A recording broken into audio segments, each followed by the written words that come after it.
Ada kabar yang luar biasa baik dari Indonesia nih. Kita baru aja mencatatkan kemenangan besar dalam pertarungan melawan stunting. Tapi, di balik angka-angka yang bikin kita semua senyum, ada satu pahlawan yang sering banget nggak kelihatan, yaitu komunikasi. Nah, kali ini kita akan bedah tuntas gimana caranya penyampaian informasi yang tepat sasaran justru jadi kunci buat mengubah masa depan anak-anak kita.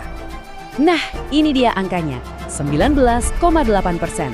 Akhirnya, untuk pertama kalinya, data dari Survei Status Gizi Indonesia tahun 2024 menunjukkan prevalensi stunting nasional kita berhasil turun ke bawah 20%. Angka ini bukan cuma statistik biasa loh, ini adalah sebuah tonggak sejarah kesehatan masyarakat yang penting banget buat Indonesia. Kalau kita lihat, penurunannya kan dari 21,5% tahun lalu, mungkin kelihatannya cuma sedikit ya. Eits, jangan salah. Coba deh kita artikan angka ini ke dunia nyata. Ini artinya ada sekitar 337.000 balita yang berhasil kita selamatkan dari risiko stunting. Mereka sekarang punya awal hidup yang jauh lebih baik. Ini dampak yang super masif yang dirasakan langsung oleh ratusan ribu keluarga. Pertanyaan besarnya sekarang, gimana caranya kita bisa sampai di titik ini? Di antara banyak banget program dan intervensi, ternyata ada satu benang merah yang seringkali kita lupakan. Sebuah kekuatan sunyi yang justru jadi resep rahasia di balik kesuksesan ini. Kira-kira apa ya? Jawabannya adalah KIE, singkatan dari Komunikasi, Informasi, dan Edukasi. Ini bukan sekedar bagi-bagi brosur atau pasang spanduk ya. Coba bayangin deh, seorang bidan atau kader posyandu yang duduk bareng seorang ibu dengan sabar menjelasin pentingnya gizi, mengubah keraguan jadi pemahaman. Nah, itulah KIE. Sebuah pendekatan strategis buat memberdayakan keluarga dan mengubah perilaku langsung dari akarnya. Dan ini penting banget buat dicatat. KI ini bukan inisiatif yang muncul tiba-tiba. Ini adalah strategi yang sudah dirancang dengan sangat sadar. Dalam Strategi Nasional Percepatan Penurunan Stunting, pilar kedua itu isinya penuh soal komunikasi perubahan perilaku. Artinya apa? Artinya dari awal pemerintah itu sadar betul kalau perang melawan stunting ini harus dimenangkan lewat obrolan dan pemahaman, bukan cuma sekedar intervensi fisik.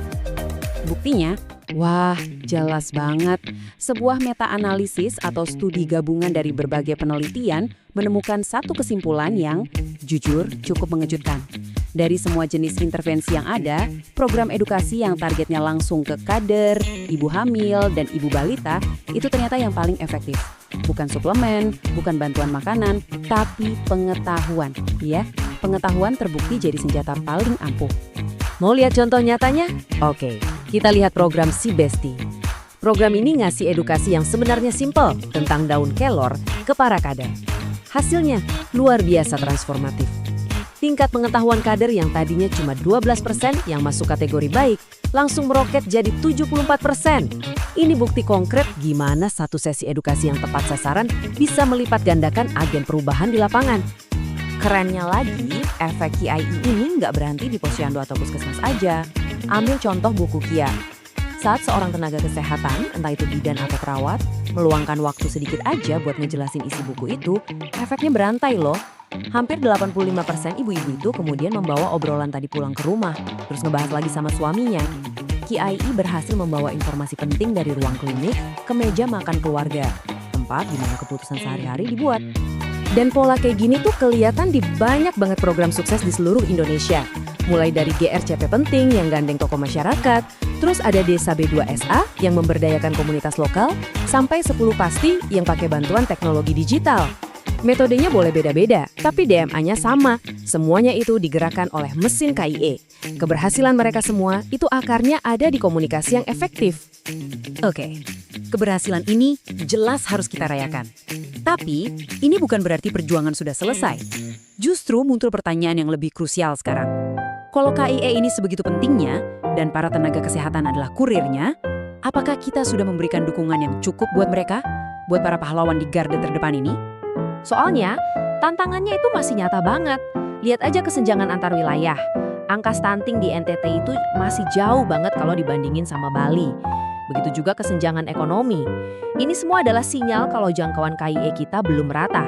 Dan seringkali akar masalahnya ya di keterbatasan jumlah tenaga kesehatan. Mereka ini kan pembawa pesannya.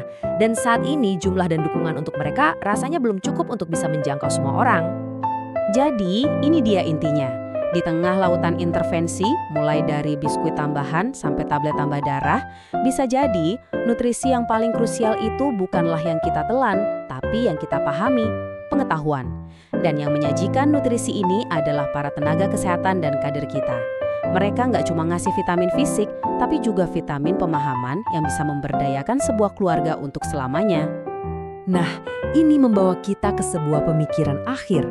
Kalau kita sepakat bahwa informasi adalah gizi untuk pikiran yang bisa mengubah perilaku, maka pertanyaan besarnya adalah, sudah cukupkah kita berinvestasi pada gizi ini? Dan yang mungkin lebih penting lagi, sudah cukupkah kita mendukung para kokinya, yaitu jutaan tenaga kesehatan dan kader di lapangan yang setiap hari meracik dan menyajikan gizi informasi ini?